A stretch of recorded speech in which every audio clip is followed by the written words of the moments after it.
Buen día. Hoy día tenemos el tercer módulo que trata sobre la historia de la tutoría. La verdad que la educación, el aprendizaje, ha tenido siempre modelos de formas de organizar la instrucción. Entonces vamos hoy día a empezar a ver desde la antigüedad hasta nuestros tiempos. En principio, lo más antiguo, ¿no? ¿Quiénes empezaron a ser los educadores hace 10.000 años, por ejemplo, ¿no? Los inicios más remotos son de origen mítico y religioso. Habían sacerdotes, magos que predecían la conducta, dictaban pautas de comportamiento y decían qué es lo que tenían que hacer las personas. Eran los chamanes de la época, desde la prehistoria, digamos, de la civilización, los inicios de la civilización en nuestros tiempos. Luego, creo que sería bueno puntuar en qué momento la palabra tutoría empieza a tener un lugar dentro de la educación. Procede de lo indoeuropeo. Tue, que significa proteger, y de tu, de ten, quiere decir de la misma familia. Proteger de la misma familia. Se deriva también del verbo latino tueor, tueris, tutus, sum, proteger, mantener, conservar, salvaguardar. ¿Cuál es la definición que tenemos ahora, en estos tiempos, por el diccionario de la Real Academia Española?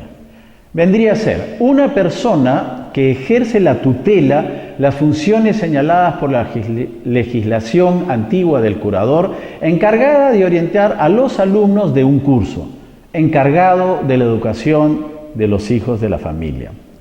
Las grandes culturas, tenemos que ver que las grandes culturas han desarrollado a partir del crecimiento de sus ciudades. Entonces vamos a ver cuáles son las ciudades que con estas poblaciones han logrado un mayor desarrollo cultural.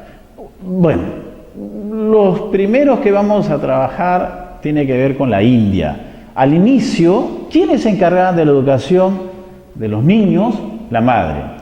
Pero a partir de los 5 años ya debería entonces él empezar a aprender el alfabeto. Los más adinerados, como siempre, contrataban a un preceptor para inculcar conocimientos de lectura, aritmética, y los otros debían, los que no tenían estas condiciones, asistir a una escuela del pueblo. Ahora, la enseñanza podía restringirse dependiendo de características de la propia cultura. La edad de inicio podía variar, a los 8 años para un brahmana, a los 11 para un kshatriya y 12 para un vaisya. El iniciarse en la educación y enseñanza era un ritual importante, upanayana, era como un segundo nacimiento y al maestro se le llamaba el gurú. Los estudiantes eran sometidos a una rigurosa disciplina y enseñanzas científicas y religiosas, usando sobre todo la repetición como el método y modelo didáctico. El gurú inculcaba reglas morales, el ashram, contra la sensualidad, la cólera, los celos, la avaricia, prohibía, cosa culturalmente aceptable a veces también, los chismes, la calumnia, la injuria, la mentira y la frivolidad. Y de ahí vamos a pasar a la más occidental también, que es la cultura desarrollada en Grecia. La educación giraba en la necesidad de tener una población preparada para protegerse de los enemigos. En las polis griegas, la madre era la encargada de la educación de los niños. A las familias más adineradas contaban con una nodriza. A los 7 años, el niño pasaba a la tutela de un preceptor o pedagogo. Imagínense la palabra pedagogo, que era asignada inicialmente a un esclavo. Los grandes filósofos griegos diseñaban el camino de la educación para la humanidad. A eso se dedicaban. El siglo V es importantísimo. Atenas se convertía en una escuela al aire libre. El teatro era utilizado como una forma de instrumentalizar la educación moral y cívica a toda la población, sobre todo con el apoyo de Pericles. Pistrato dispuso la recopilación de los cantos de Homero para rescatar esa sabiduría de su pueblo y para que sirva como enseñanza a las siguientes generaciones.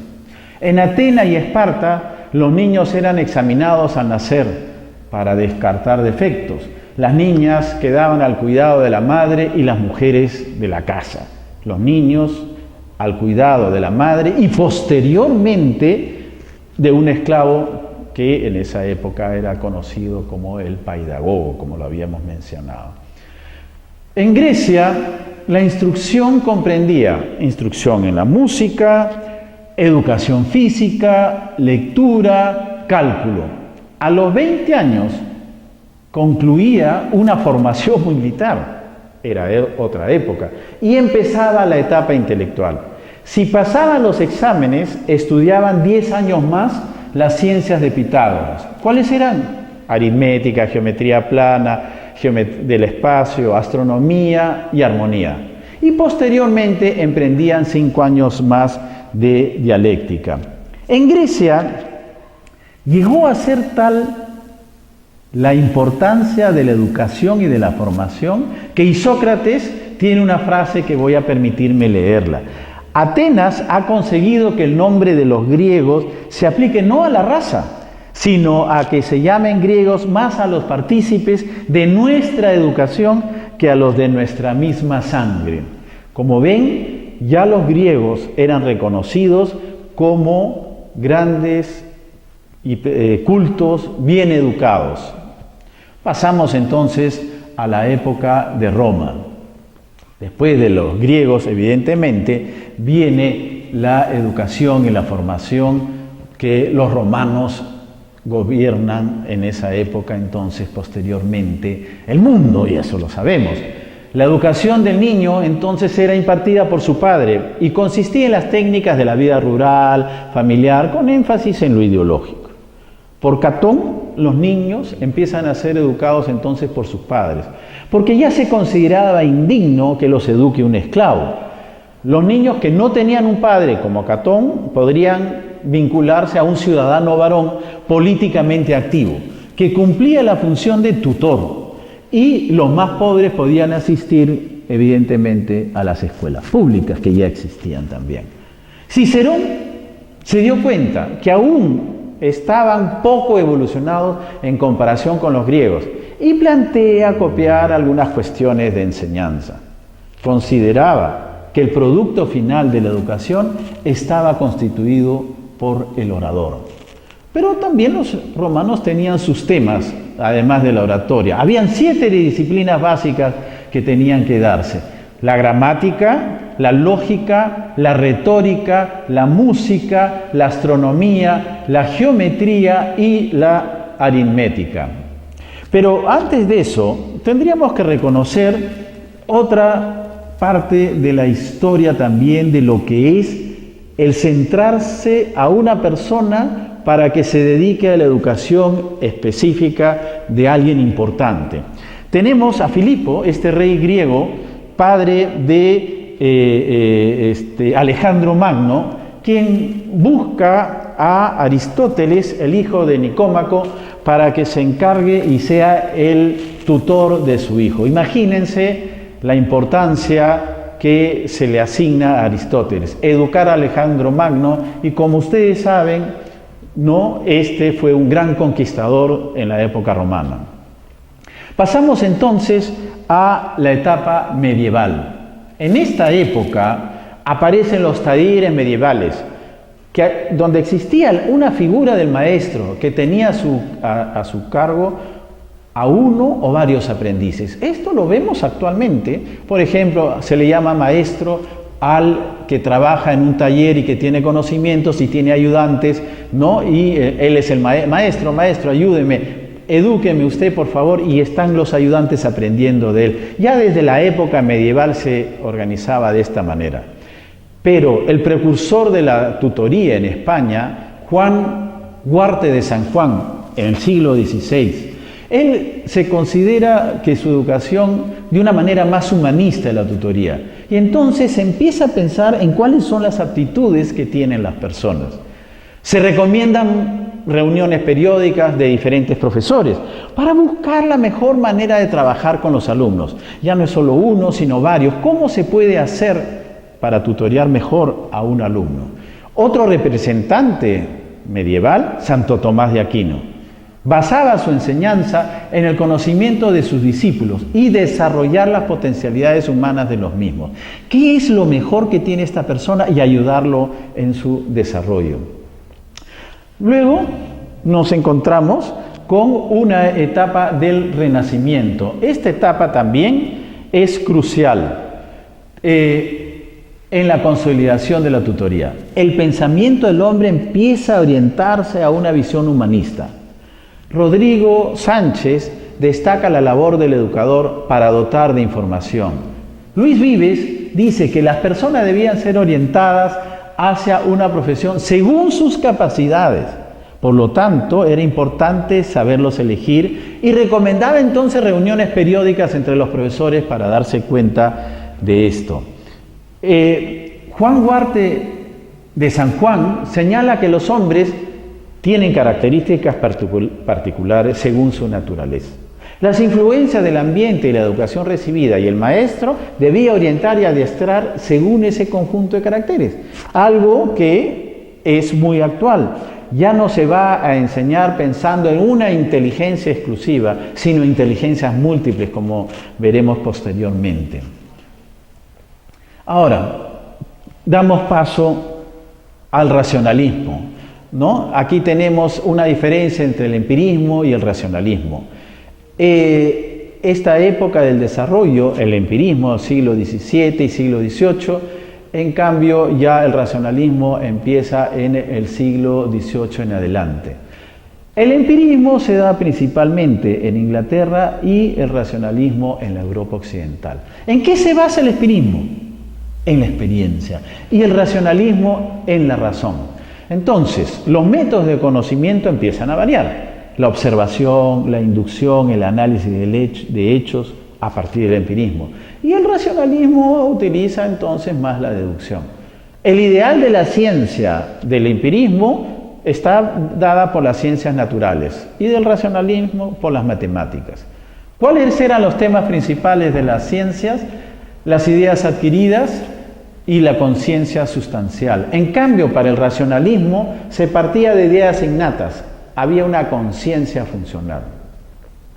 ¿Quiénes se dedicaban más en esta época a la formación de estas teorías racionalistas? John Locke postula que el proceso orientador del educador tiene como objetivo el desarrollo de las capacidades de los sujetos con el fin de responder a las exigencias de la sociedad.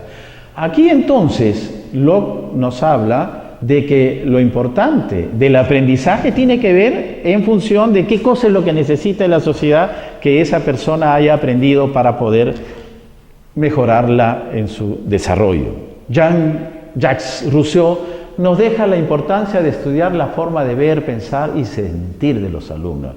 Y así dirigir, ya no tanto solamente en función de la sociedad, sino en función de las características individuales de los alumnos. ¿Qué es lo que nos dice Karl Marx? Señala la importancia de la educación para la toma de decisiones. Seguimos avanzando entonces. A lo largo de los siglos, el siglo XIV, el siglo XV, los tutores ganan protagonismo en la clase alta, que luego se pierde en los siglos siguientes. ¿Por qué?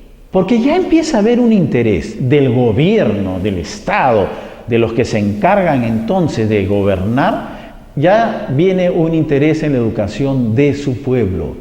En el siglo XIX y en el siglo XX se dota al tutor con un rol más técnico e intencional, con el objetivo de formar personas con una educación de calidad.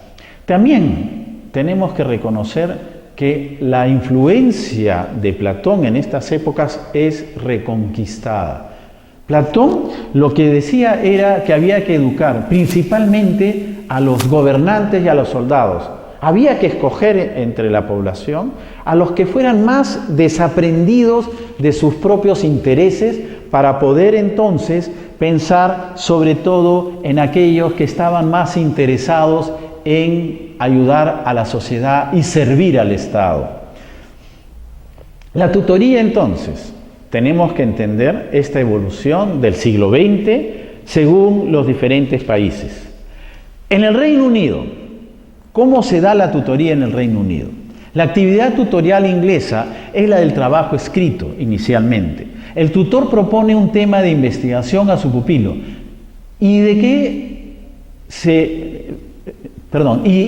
¿Cuál es su finalidad?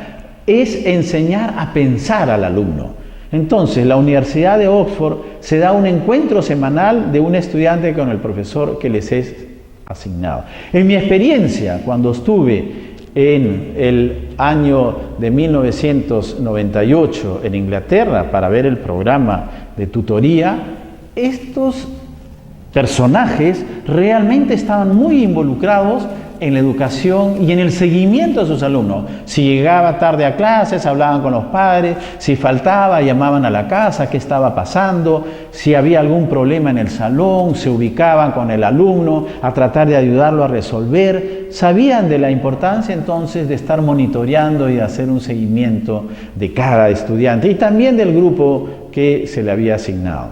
¿Cómo es esto en España? La Universidad Complutense lleva una larga tradición en el asesoramiento de iguales.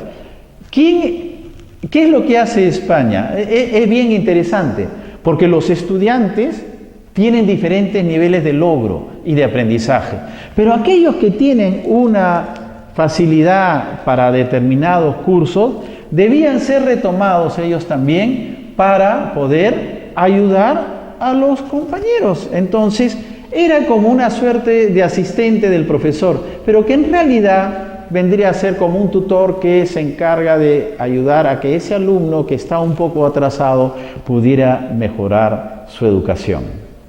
En Alemania, ya desde el siglo XIX, en Berlín se crea un servicio de información, es decir, ¿cómo está la educación? Y empiezan a investigar sobre estos temas. Y entonces, en 1902, en Múnich, se crea la primera oficina de formación profesional. Ya en 1918 se promulga en Alemania la primera ley reguladora de los servicios de orientación. Kirchensteiner llevaba a cabo experiencias pedagógicas en su escuela de trabajo. Y ya en la década del 50 se da un giro a la orientación, sugiriendo que ésta se evoque también al desarrollo personal, no solamente a la instrucción, sino también ayudar a que cada uno de los alumnos tengan un desarrollo y un crecimiento en lo más íntimo como personas. 1970, el Plan General de la Educación demanda que la orientación forme parte ¿de qué? Del currículo educativo. Ya no es solamente que el plan de tutoría esté orientado en forma global con el alumno, sino que sea parte de la currícula. ¿Qué ocurre? ¿Qué es lo que sucede en Bélgica? Bélgica formalmente crea el primer instituto de psicología pedagógica. Es un gran avance. En 1936 se da la primera legislación sobre las oficinas de orientación escolar y profesional también, para asegurar que la orientación sea parte fundamental de las instituciones educativas. Francia, diferente. En 1928 aparece el Instituto Nacional de Estudio del Trabajo y de Orientación Profesional. En 1951 la orientación forma parte del sistema educativo.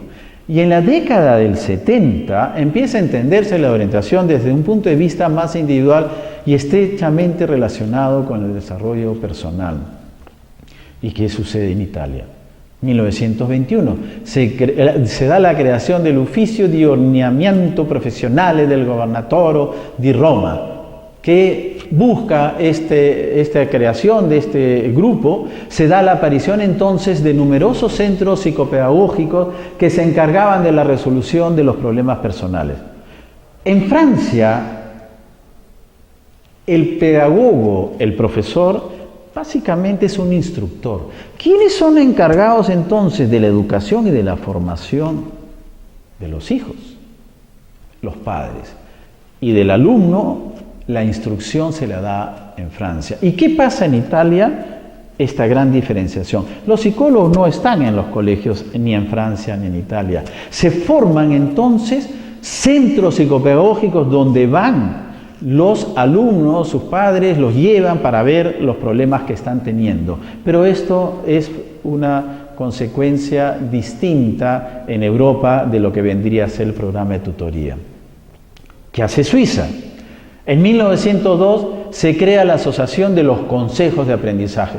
Es decir, ¿cómo se puede lograr que la educación logre servir y beneficiar mejor a los estudiantes? En 1916 se le cambia el nombre por el de Asociación Suiza de la Orientación Profesional y la Protección de los Aprendices. Bueno, no podemos dejar de hablar de Estados Unidos. En 1900 Davis introdujo el primer programa de orientación vocacional y moral. Imagínense, comienzos del siglo XX. En 1906, Eli Weber escribe el primer texto sobre Choosing a Career, conocido en la región, es decir, cómo elegir una carrera. Frank Parson es considerado posteriormente como el padre de la orientación vocacional.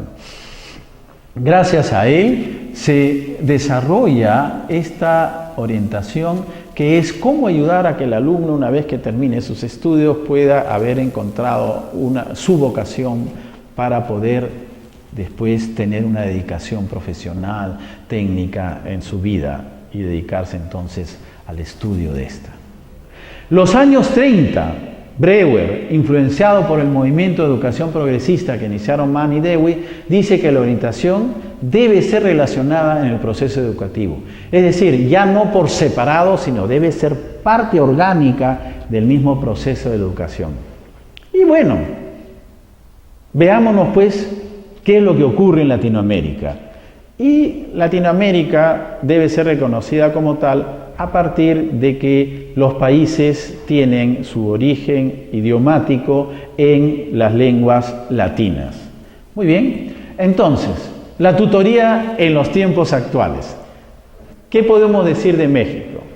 El sistema tutorial a nivel de educación superior se inició en una Universidad Nacional Autónoma de México, con dos modalidades. El trabajo individual, pero también es importante el trabajo grupal. En el año 2000 se instaura ya el programa tutorial en la Facultad de Ingeniería Mecánica de la Universidad Autónoma de Nuevo León. Se ha instaurado un programa tutorial a nivel escolar, el cual propone un sistema integrado que proporciona al estudiante un asesor psicológico, un trabajador social y un maestro orientador durante toda su trayectoria. 3 integrantes se van a encargar entonces del programa tutorial: un asesor psicológico, un trabajador social y un maestro que lo oriente a lo largo de toda su formación y de sus estudios. ¿Qué ocurre en Argentina? En la década de los 90 se empieza a prestar importancia a reformas estatales sobre este tema, por recomendaciones de los organismos internacionales. Se creó el proyecto del Fondo para el Mejoramiento de la Calidad Universitaria. Al inicio, la tutoría no era una labor inherente al docente, sino más bien era una tarea de alumnos avanzados. Es decir, igual que hablábamos anteriormente, los alumnos más avanzados ayudaban colaborando con los alumnos que tenían dificultades para entender ciertos temas. Pero en el año 2001 se empieza la implementación de políticas tutoriales. Se crea la Secretaría de Políticas Universitarias, Colombia. La tutoría tenía como finalidad estimular el estudio particular más que la enseñanza. Entonces, el tutor era considerado como un profesional de la educación cuya función principal era la orientación. Este se vuelve insustituible. En la década del 70 se da paso también a esta modalidad de la tutoría a la distancia. El Perú, entre los años 50 y 60 se crean departamentos psicopedagógicos en las escuelas. Como psicólogo sé que este es el inicio del trabajo de los psicólogos en los colegios. En los años 70 se da una creación del Departamento de Orientación y Bienestar del Educando. Años 80 y 90, este OBE entra en un proceso de desactivación, pero ya se empieza a hablar de la tutoría. Y en el 2001, el Ministerio de Educación implementa la tutoría y orientación educativa en todas las instituciones educativas a nivel nacional. Bueno, este es nuestro país, el marco legal que se aplica en todo el Perú. La tutoría en los tiempos actuales. Debemos considerar que todos los docentes ejercen una función orientadora. La tutoría es un servicio de acompañamiento permanente y orientación a los estudiantes para contribuir a su desarrollo afectivo y cognitivo y también para que mejoren su desempeño escolar. Está a cargo del tutor, quien desempeña su rol en coordinación con otros docentes y se encuentra en permanente comunicación con los padres de familia, buscando en todo momento favorecer el desarrollo integral de los estudiantes. Hay un decreto supremo, el 025/2001 Se crea obligatoriamente la Oficina de Tutoría y Prevención Tutorial Integral. Planificar, normar, dirigir, ejecutar, coordinar, supervisar, evaluar y dirigir la política y acciones de la tutoría. En esta ley que viene después, la Ley General de Educación, la 28044, ya se reconoce el derecho de los estudiantes para recibir una educación que tenga una calidad en su formación. Así entonces, el Ministerio de Educación define lo siguiente: la tutoría es la modalidad de orientación educativa inherente al currículo, que se encarga del acompañamiento socioafectivo y cognitivo de los estudiantes dentro de un marco formativo y preventivo, desde la perspectiva del desarrollo humano. Hay que reconocer entonces que existen una serie de características que el tutor debe de tener. Estas características tenemos que trabajarlas evidentemente con mucha precisión. Una consistencia ética. El tutor en realidad debe tener una serie de valores que son fundamentales, entre ellos el respeto a los derechos de los estudiantes. Se dirige, entonces, en su comportamiento bajo esta ética. Debe ser una persona que tenga realmente un equilibrio y una madurez personal. Es decir, no solamente con virtudes, sino también capaz de enfrentarse a situaciones que un alumno pueda estar pasando o que el grupo a su cargo pueda levantar entonces una serie de problemas que él tenga que resolver. Tendrá que tener un equilibrio para soportar las dificultades que los estudiantes en su etapa de desarrollo, que pueden ser muy impulsivos, que pueden estar muy conflictuados, que no comprenden todavía cómo deben comportarse. Por eso la madurez personal para reaccionar adecuadamente. Este otro elemento, el de la autenticidad. Miren, tratar de aparentar lo que uno no es negar su propio ser y entonces falsearse como modelo y a través del vínculo que va a ejercer con los tutoriados.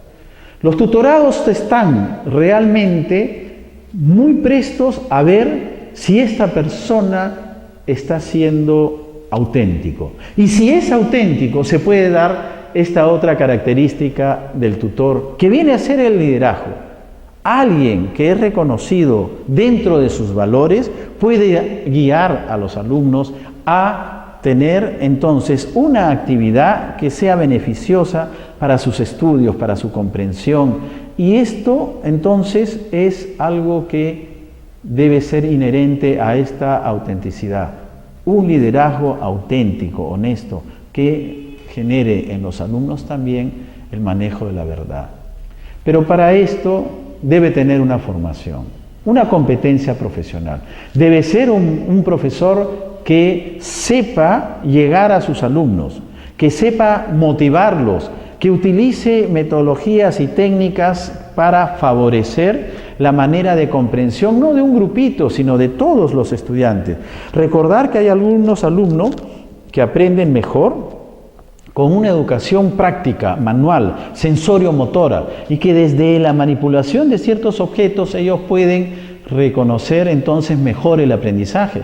Unos trabajan, funcionan mejor en el entendimiento a partir de la audición, otros desde lo visual, y entonces las figuras, los videos, la forma de generar la estimulación puede ser entonces algo que la competencia profesional de este tutor favorezca como docente. También la formación y la educación. Hay que reconocer algo que es muy importante, que el tutor también debe enfatizar las metodologías y técnicas en los profesores a quien él también está viendo que trabajan con su grupo tutorial. No es nada extraño ni desagradable ni pasar por encima del profesor si uno le hace unas recomendaciones. Mira, el grupo tutorial tiene una serie de alumnos que necesitan que tú pongas un poco más énfasis, que en realidad tú puedas enseñar motivado por tu interés, de tal manera que puedas generar lo que viene después, una empatía. O sea que el alumno que siente que es interesante lo que tú estás enseñando, que se contagie de esta curiosidad por conocer y por mostrar estos conocimientos que tú le podrías estar dando a estos alumnos. Y entonces el tutor de alguna manera también contribuye dándole metodologías y técnicas de enseñanza a los profesores que requieran de un alcance mejor para la educación y la formación de sus tutoriados. Esta empatía entonces del tutor debe reconocer aquello que lo que el alumno está sintiendo.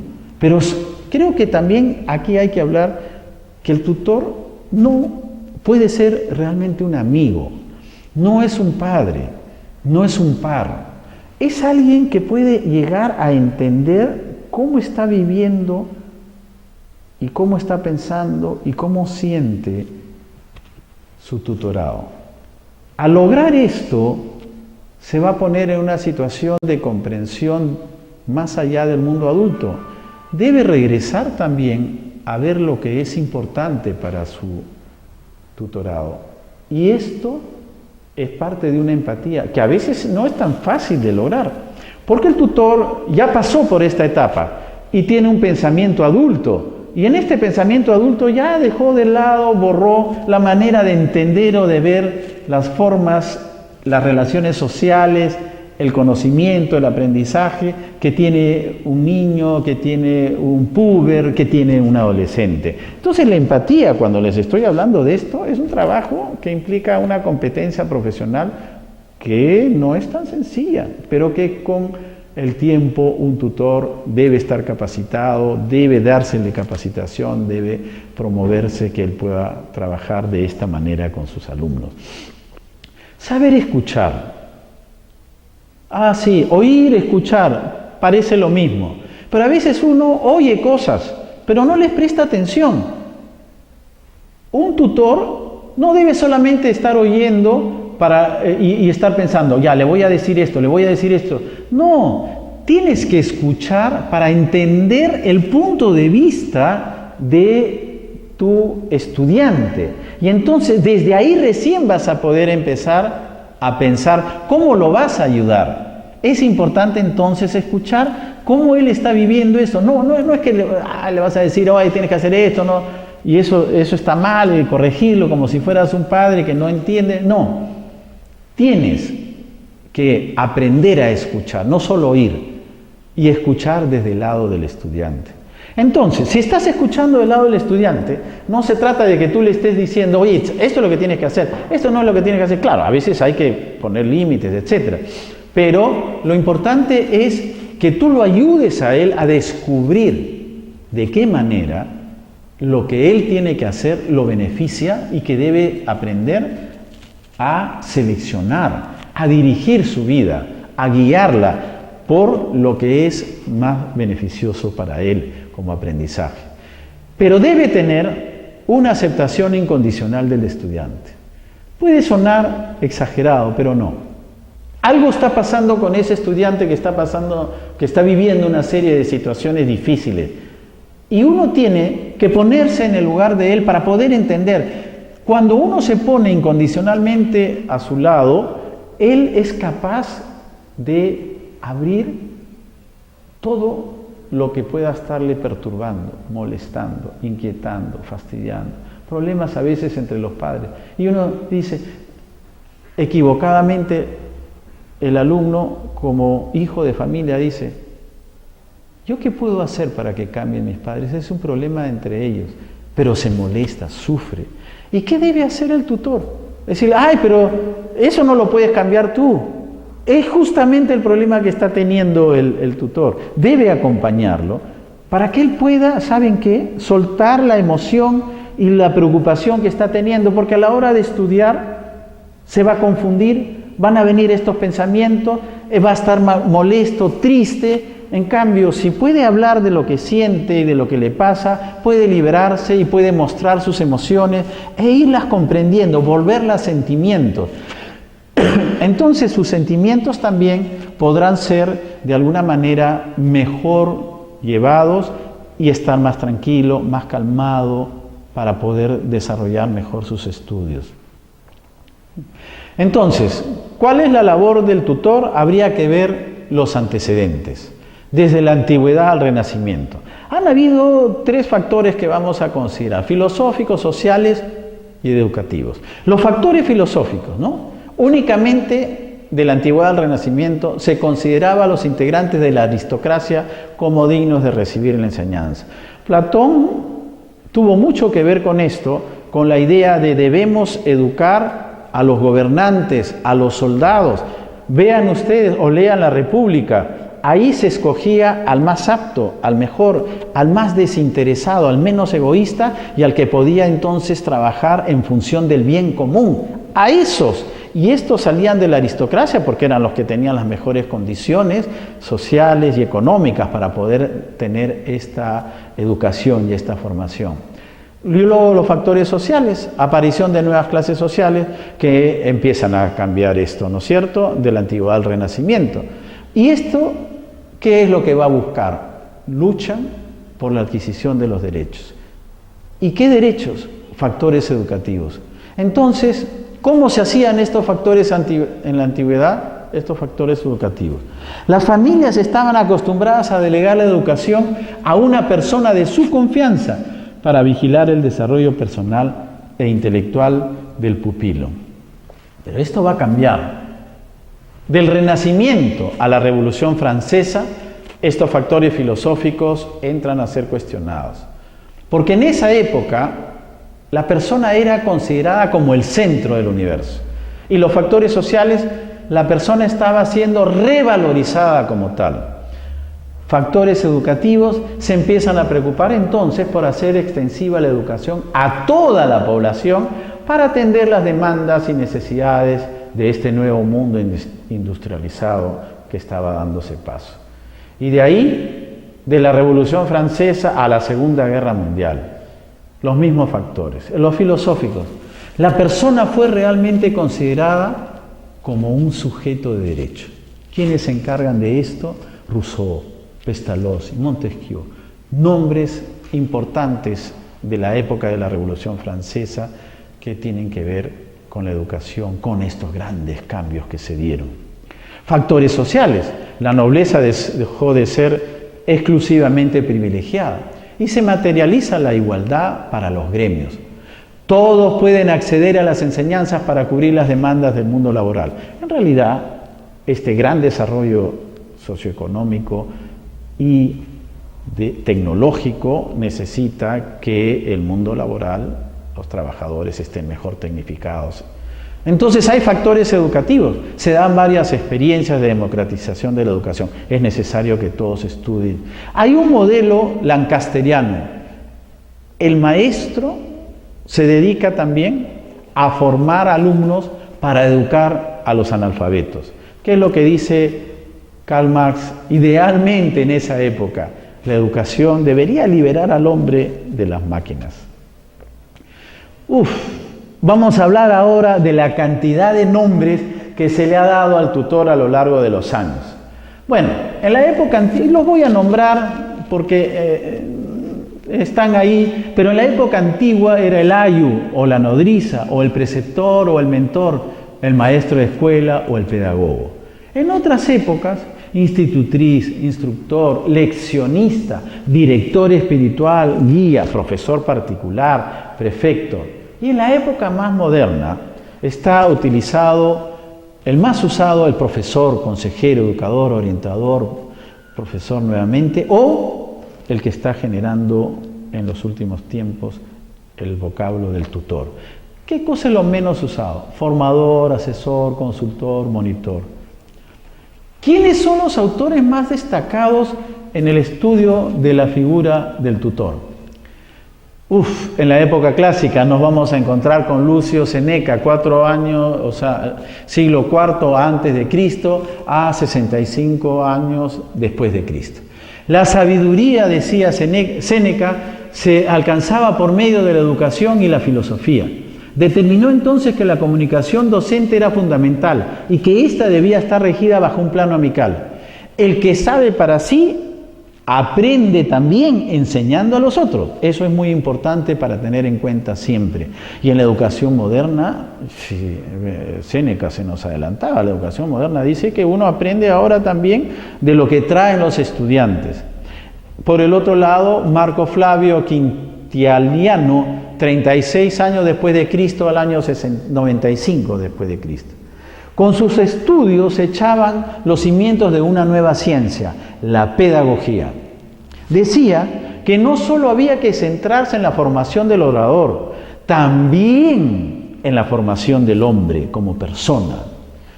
En la época medieval, San Isidoro de Sevilla, 560 a 635, se basaba en explicar la etimología u origen de las palabras. Pues, como ustedes saben, en esa época conocer los orígenes era saber su sentido, defendía del hecho de aprender cantando, aconsejaba que todos los monasterios debían contar con una persona responsable de educación de los niños. Como sabemos, en la época medieval la religión católica primaba y en los monasterios se dedicaban a la enseñanza. Ellos eran los que más tenían que aprender. Y Alfonso X el Sabio, 1226 a 1284, empieza a conceder una importancia en igual medida valorativa a la formación intelectual, pero también a la moral. Gracias a él se da la primera legislación en materia de enseñanza. Raimundo Lulio confía plenamente en la educación y el mundo de posibilidades que puede conllevar. Aconseja que el padre debe ser el primero y natural pedagogo de su hijo. El siglo de oro. Helio Antonio de Nebrija, 1441-1522. La educación comienza en la formación biológica y física que se inicia en el seno materno. Evidentemente, todo esto ha dado paso desde esta época a los grandes estudios de la psicología, ¿no es cierto?, del vínculo inicial entre la madre, el padre, con el hijo y en esta formación y en esta educación. Entonces, el pedagogo es un sustituto del padre. Se convierte la educación en el inicio del cuidado y fortalecimiento del cuerpo, seguido por las virtudes morales y finalmente por las virtudes intelectuales. La educación, para Helio Antonio de Nebrija, la educación privada debía ser igual a la pública. Seguimos ahora con el siglo de oro. Juan Luis Vives, el maestro debe mostrar un amor desinteresado hacia la profesión y los discípulos. Esto de desinteresado en realidad quiere decir que es tan importante formar a alguien para el futuro que tu mayor interés es ese. No estás pensando tanto en cuánto vas a ganar económicamente, sino en que tú estás formando a una población. Y esto pasa a ser un criterio y un valor ético. Debe dedicarse a la diferencia de sus alumnos y a orientar su ritmo de enseñanza hacia ellas. Es decir, ya Juan Luis Vives veía que no todos los estudiantes tenían el mismo nivel y entonces había que orientarse y según las diferencias de sus estudiantes. Juan Huarte de San Juan, de 1530 a 1588, él presta atención a los diferentes ingenios o temperamentos de las personas para orientarlos hacia una tarea profesional o un oficio que sea acorde a sus habilidades. Vamos a pasar entonces ahora a cómo es en el Perú. ¿Cuáles son los pilares de la tutoría actual? Primero, tenemos que reconocer que tiene sus propias características. El maestro sabe que está formando la moral, la intelectualidad, la afectividad, la educación general para la convivencia que va a tener sus alumnos. Y el tutor es el principal encargado como maestro y como tutor de llevar a cabo esta formación. También tiene un carácter preventivo. Él puede darse cuenta que si no interviene va a generar una serie de problemas en el desarrollo y en la evolución de esta persona. ¿Cuánta falta nos hace esto en nuestro país? Y esto lo vemos día a día con todos los problemas que estamos viviendo en la actualidad. Pero el tutor no es solamente alguien que se encarga un par de horas a la semana, no, es permanente. Todo el tiempo debe estar pensando en lo que le ocurre a sus tutoriados y estar haciendo un seguimiento. Es personalizada, él con el otro, no es a través de otras personas, no, él tiene que estar muy presente con su estudiante y con el grupo también. Y es integral, debe pensar en su salud mental, en su salud física, en la relación que tiene con los padres, con sus hermanos, con los compañeros, cómo se ubica un fin de semana, ¿no? Debe ser inclusiva justamente, debe contribuir el tutor a que el alumno pueda sentirse parte de un grupo, evitar el aislamiento y debe recuperarlos. Algunos alumnos están abandonados, están dejados, los padres no tienen tiempo para ver por ellos. Él debe hacerse cargo, debe contribuir a que ese alumno sea parte del programa educativo y regrese entonces a ese espacio natural que se le ha brindado para el aprendizaje.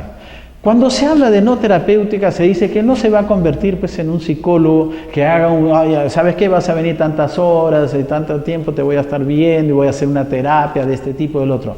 Pero hay que reconocer que muchas veces esta actitud recuperadora produce un proceso terapéutico en el estudiante.